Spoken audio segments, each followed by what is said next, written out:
Nyakoromo ke juang machiegni nyokinyi ma kawuono ka chenro en mar mbako romo chal mar Kenya kamoro mora ma intiere machiegni ahinya okinyi ma kawuono kae wakoroni konde mopogore opogore kama weche manyien bende donje kendo ka wayudogi ka giwuok e konde mopogore opogore. Nyakoromo ke juang ka wuok e counties wa ma Migori, Kisumu, Homa Bay, warangane county ma Siaya, Nairobi kae kod moko mathoth bende matimore konde mago ma pacho kae. Wantiere kae mar mokwongo wakonie ni gie kuku mare weche gi to chopo ni e yo machal nade. Achiel kachiel kawuono ka Nyakoromo ke juang antiere kod welo ma bende wadagoyo godo mbaka okinyi ni to wacho ni en mbaka ma wadagerorego kaka oganda kendo wabed kod ng'eyo kama piny Kenya bende ochomo.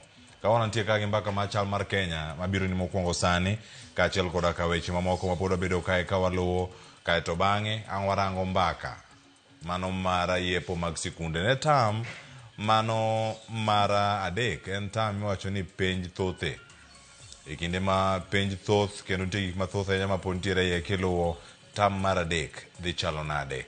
Twak mokwongo antiere ka kod welo Achieng' Masawa ma en janon siasa Jim Okoth, japuonj e mbalariany ma Nairobi, ja ohala kendo jalony weche mag siasa. Ka antie ka kod Philip Otieno Wuondhiwa ma bende nitie kodwa e studio kae ma Nairobi ma janon siasa. E twak mar ariyo adhi bedo kae kod welo bende adek madhi gogo mbaka kwarango ni piny Kenya to chung' nade weche mag somo kama go mbaka korgi kae okinyi ma kawuono ka achiel kachiel. Kawuono ne adhi bedo ka warango weche mag kotenore kod ikruok ne yiero o kata yepo mar sikunde mano madhi bedo ka timore kawuono kae kor gwenge mopogore opogore wabeda ne kod ng'eyo ni ka to gichopo nade. Mane gomiyo kawuono adhi bedo kae kod japuonj Walter Juma ma bende japuonj e kaunti ma Nairobi kae. Kaka machielo antiere kae kod jalup jagoro maduong' mano mar NAT Hesbon Otieno madhi bedo kodwa e studio ka okinyi ma kawuono. Wapenj ka ne ikruok ni to chal nade ne tam mano mara adek mano mbaka madhi go kodi kachiel kachiel.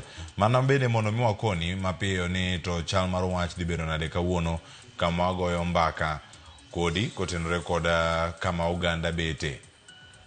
Wadachako kae kod weche manyien ka adhi bedo kata e chenro ni nyinga Cleophas Oluoch jakisumo kanya kwaro mokeo nyaka Chisango. Nitie moko mathoth mabedo kae ka waluwo kendo wang'i thuolo mano mar winjogi achiel kachiel mano kapod wantiere kodi e studio kae kod welo mamoko bende madhi riwore kodwa kako medo mana sudo.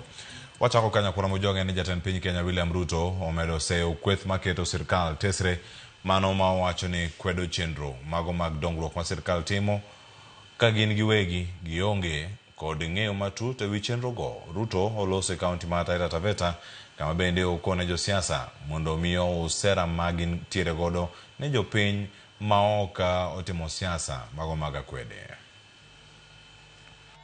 Hawa watu wako chini tu sana, wako chini sana.